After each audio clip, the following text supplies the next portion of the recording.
नहमदुहु व नसल्ली अला रसूलिहिल करीम अम्मा बाद फ़अऊज़ु बिल्लाहि मिनश शैतानिर रजीम बिस्मिल्लाहिर रहमानिर रहीम वल अस्र इन्नल इंसाना लफ़ी खुस्र इल्लल लज़ीना आमनू व अमिलुस सालिहाति व तवस्सौ बिल हक़्क़ व तवस्सौ बिस सब्र. First of all, I want to thank all of you for coming here. So what I'm going to do initially is just share how this program is going to be structured, and then we will start playing a video. But here is the general overview. The intent is to take this course over 3 months, and in this 3-month period we want to cover topics that we feel are extremely important, and we are going to do this course in a combination of English and Urdu, so that we also cater to people who are more comfortable in English. And there are many youngsters, especially in this area, who are more comfortable in English. So I would request that you take this message to others and get more and more people involved. But there are 9 broad areas that we will cover. Starting today, we'll talk about the greatness of the Quran, because ultimately that is the most tangible asset that we have in terms of material that we received from Allah subhanahu wa ta'ala. And the whole revolution of Islam was based on the Quran.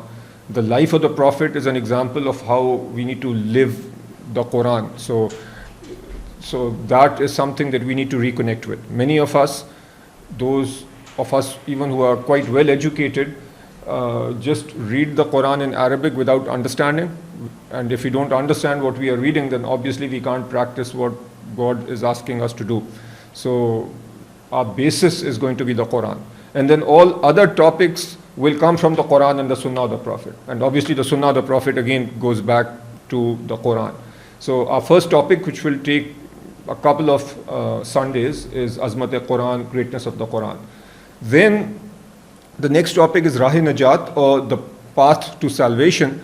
And this is based on the surah that I just recited, Surah Asr.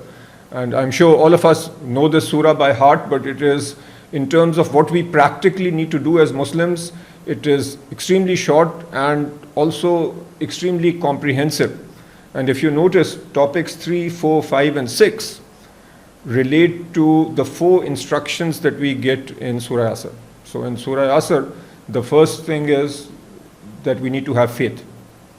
Innal insana lafi khusr, all of humanity is in destruction or in a loss, except those who do 4 things.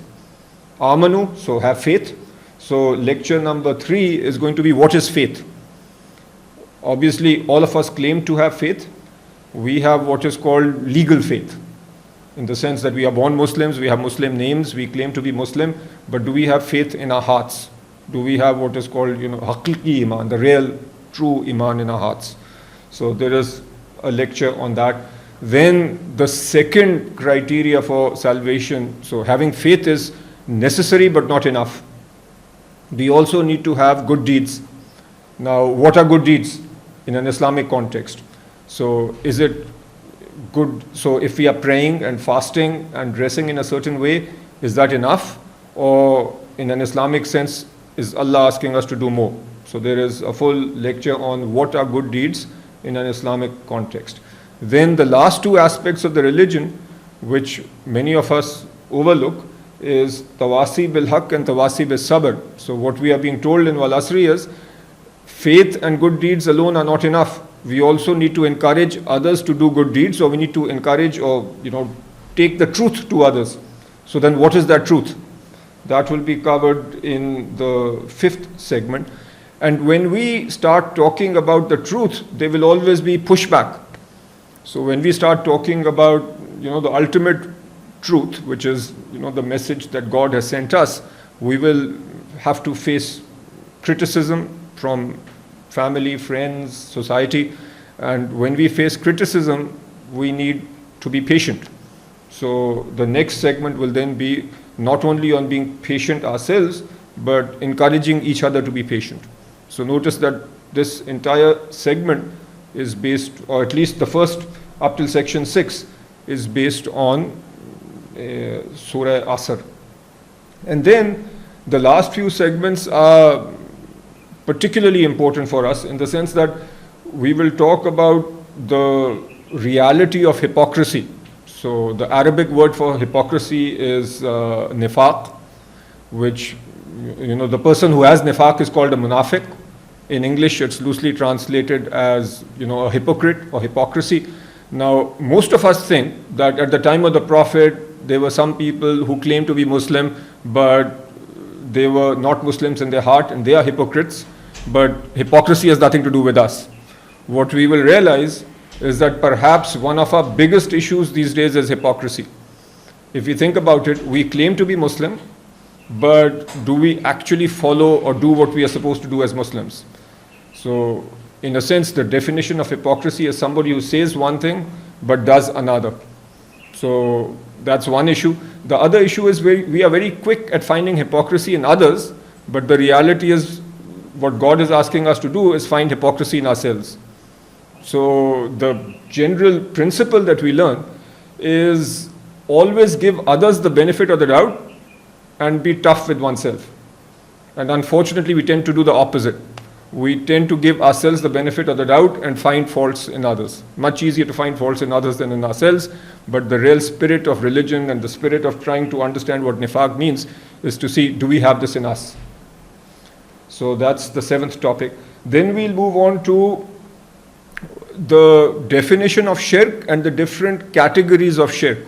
Here again, the common misconception is that shirk happened at the time of the Prophet, or people who worship idols are engaging in shirk, and we, alhamdulillah, are Muslims, we don't do any shirk. But again, we will dive into this and ask the question about, what are the types of shirk that we might be engaged in. So we might, for example, think that our be-all, end-all is material well-being. So in a sense, we might be making material things our God, or all our efforts are behind material things. So then, is material wealth really our God? Is that what we pursue? So there are types of shirk that we might be engaged in without even knowing it. So there is a lot of depth there. And then finally, the last segment sort of brings it all together. How do we establish deen? Within ourselves, within our families, within our society. Because ultimately the spirit of our religion isn't that we just, sit in a corner and try to be good Muslims. We can't be good Muslims without taking this message to others and in a very nice way trying to establish our religion, at least in our sphere of influence. Definitely in our sphere of control, but to whatever extent possible in our larger sphere of influence. So that is an overview of the program over the next 3 months, and I'll encourage all of you to attend all of this. I have been through almost all these lectures and I have learned immensely, which is why I'm very excited about taking this forward. And obviously the lectures that we listen to, the course segment, are by Dr. Isar Ahmed. I've been following him since 1984, so about 35 years, and I feel that he has a wonderful command of, different aspects of religion, and he puts a lot of emphasis in learning the Quran, understanding the Quran, and living our lives according to the Quran. And I think that is a huge shortage or a shortcoming in us, and I'm convinced that our issues today are because we are not listening to God as individuals, as a society, and we need to try and change that. Okay, the way this is going to be structured, as I've already started, the first segment, generally 20 minutes or so, is going to be me speaking in English, and I will try and present a summary of what we did in the last segment. So Dr. Isar Ahmed's lectures are obviously in Urdu, so whatever is covered in Urdu today, in the next class, next Sunday, I will inshallah take that and in 15-20 minutes summarize it in English, and whatever I'll talk about will also be recorded. So if you can't make it on a given day, I will share it with those who are interested. So for every class, English segment, 15-20 minutes, then an Urdu segment which will be about 40 minutes. That's going to be the video lecture that you will see shortly. And then after that, for those who are interested, you can stay here, have some tea, discuss anything. Nobody here claims to be an expert, but at least I feel we can form a community that encourages each other. We do have access to experts who are much more knowledgeable than us. So if there are questions that we can't address here, we can reach out to experts. But I feel the key is to encourage ourselves to at least do the basics. The duration, as I mentioned, we plan to conduct this over a 3-month period. So starting now, these are the early days of Zulhijjah. These are days where we are supposed to, up our game in terms of, getting closer to God and, good deeds of all sorts. So we are starting during an auspicious phase of the Islamic calendar, and we plan to take this for 3 months, every Sunday, inshallah. Our start time is noon, go until 1:20. If there is interest and enthusiasm, we can start earlier, but the end time is 1:20 because the prayers in our nearby masjid are at the Zohar prayer is at 1:30. So I want to be done in time so we can go there. Okay, just some more administrative items. I'm going to share the sign-up sheet. If you are interested in continuing and receiving updates about this program, you can fill this out. So all I want is your name, WhatsApp number, and email. This way, videos that I make or everything that we are going to share today or in these classes, it's all available online. So we can also share it with you if you are interested. My request to you, you are in a somewhat academic environment here. Some of you have studied from me, others are my friends, neighbors, but all of us are students.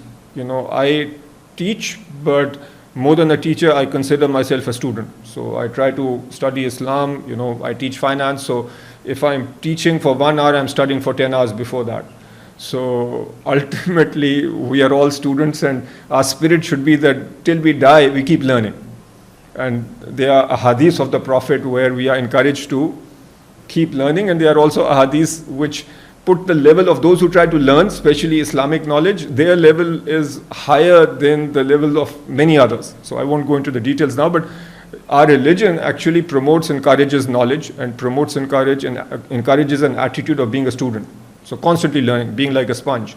So that's the mindset that I would encourage all of us to have. So next time, bring notes, bring a notebook, so you start taking notes, because at least for me, if I'm listening and writing things down, even if I don't see the notes later, but if I'm writing things down, I remember better. So you can decide what works for you, but I would encourage you to listen attentively, take notes, and to make it a little more academic, obviously we can't force this, but we will take a short quiz. So after every class, if you're listening to a video, hopefully you are absorbing. So take notes, and then there'll be a short quiz to figure out for yourself how much did you understand. And we will then, grade those quizzes, see where you stand if you are interested. And then towards the end, we plan that, those who do well on those quizzes, get some form of recognition. Again, the objective isn't to get that recognition. The objective is just to encourage us to take this seriously and to think of ourselves as students. So that